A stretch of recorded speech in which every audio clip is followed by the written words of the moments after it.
السلام عليكم ورحمة الله وبركاته. سوري وهذا والله يجي ما تستجوب كان حارجين هنا في منطقة بإذن الله. ما أنتوا مالين عصب إن شاء الله فيديو عصب نديم وذا فيديو عصب وكمده روتين كنا مالين تاسي وحن سميه بإذن الله. إن شاء الله قراء إلى قضاء إلى كلينين إن شاء الله. وحارجين إن كيلو دنتان بإذن الله والله هيجي intaasi ka hore hadda igu cusub tahay soo dhawow ayaan ku leeyahay especially walaalaha iiga imaaday ruwaydan aadam insha Allah aad ay u mahadsantahay ayaan leeyahay walaashayna day xaggan iga daawanayso asxaabteeda la share garaysay youtube-kayga biidnillah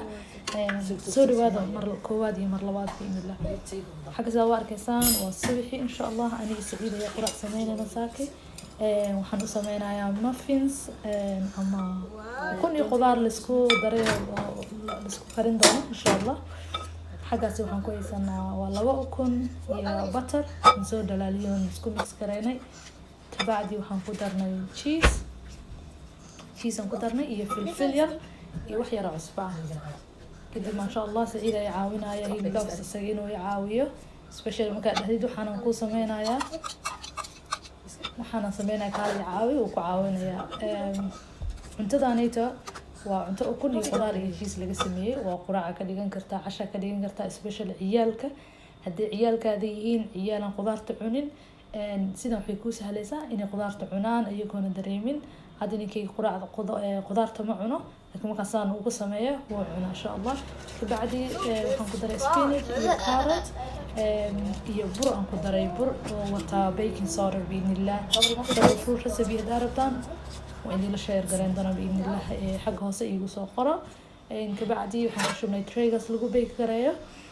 ovenkan gelinay 30 daqiiqo ku daynay insha Allah inta 30 daqiiqo ku jiray xaajiga xagan waxaan ugu sameynayaa french toast asaga french toast na rabaa warahay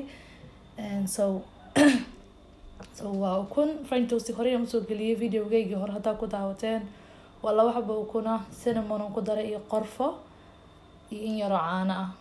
bas kabacdi isaga wuxuu ku jecel yahay inuu cheese looga daro so markaan labada dhinac ka kariyay cheese ku dhex shubay insha Allah waxaan kaloo ku daray malab aan ku sameeyay intaasi kabacdi insha Allah maanta waxay ahayd inaan fridge-ka iska kalin gareeyo fridge-ka ma sha Allah ka badan 3 isbuuc iska dhaw lama taabanin wala ma taqaan xaaladiisa ilaahay markasta maanta berri saan lahaa maanta igu qaadatay oo adeegii ka yara dhamaado in adeegu soo gaday ahayd markaas u fiiriyo waxaan arkan in adeegu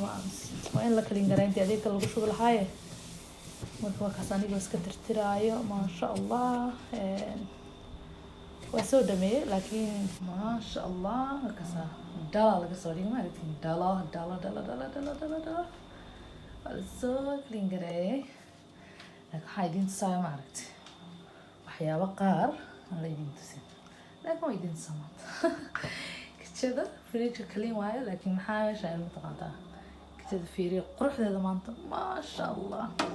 كوكر حتى واحد كده وصارن حاجة فيري فريج كلابتيسي saaka quraacdan sameeyay halkan ku sameeyay caanihi bixfriikan ka soo saaray qaarkood alaabti inta waxa ku jira waxaa bahalada fridge-ka dhaqis u baahan yihiin inta maxaa noo yeela waa alaabtan fridge-ka ka soo saaray ma aragtaan xagana hayl saabuuntii dharka lagu dhaqaay ma lagu celin meeshan ma sha Allah maanta waxa waaya waa maalmaha qaar xaalka siduu yahay faanta laakiin don't worry wala soo gareena hadda laga shaqeynaa hadda but it's okay sometimes ma aragti bila aadan aan moogtahay waa iska caadi inay iska ahaato sidaan moogtahay waxa sometimes ay jirtaa iska ratid inaad iska fariisatid inaad guri shaqo ka qabanin mataqaanaa waxba aad sameynin so maalintayda saasoo kale ahayd laakiin waxba ma aan haddana aan soo kaxay ما شاء الله سيد أركيسان وكسفريش كلابتي سديب وقعليي وسودمي الحمد لله جكدنا وسوها قاجي بترجع يقدمي ما شاء الله قيبتني تو جكدنا وسوها قاجي وكسيتا kadib waxaan sameynayaa allah mustacaan qadan karinaya xaggaas hadda arkaysa waxaan ku haystaa waa basal iyo qudaar iyo chicken isku soo kariyey qaybtii hore videogu iga go-ay maasha allah oo aan sameynayay cuntadan maasha allah kabacdi waxaan ku daray yaanyo iyo barbarooni iyo kabsar caleen iyo tuun aan isku shiiday aan ku daray iyo xawaajiyadeedii aan isku soo dardaray wakaasa sidaasaan u kariyey haddaa aragtaan inaad videoga bariiska sida loo sameeya aragtaan insha allah xagga hoose iigu soo qoro commenti biidnillah asagoo bariiska kaliyan sameynayo ayaan idiin soo diri doonaa inta cuntada karinayana alaabtan wax kusii sameeyay waa iska sii dhaqaayay maasha allah wakasaano bariiskii hadda soo dhameeyay alxamdulilah raalli noqoda xoogaa waa hargebeysanahay inta dambana tv-ga iga ka shidan aada u mahadsantihiin insha allah asalaamu calaykum waraxmatullahi wabarakaatu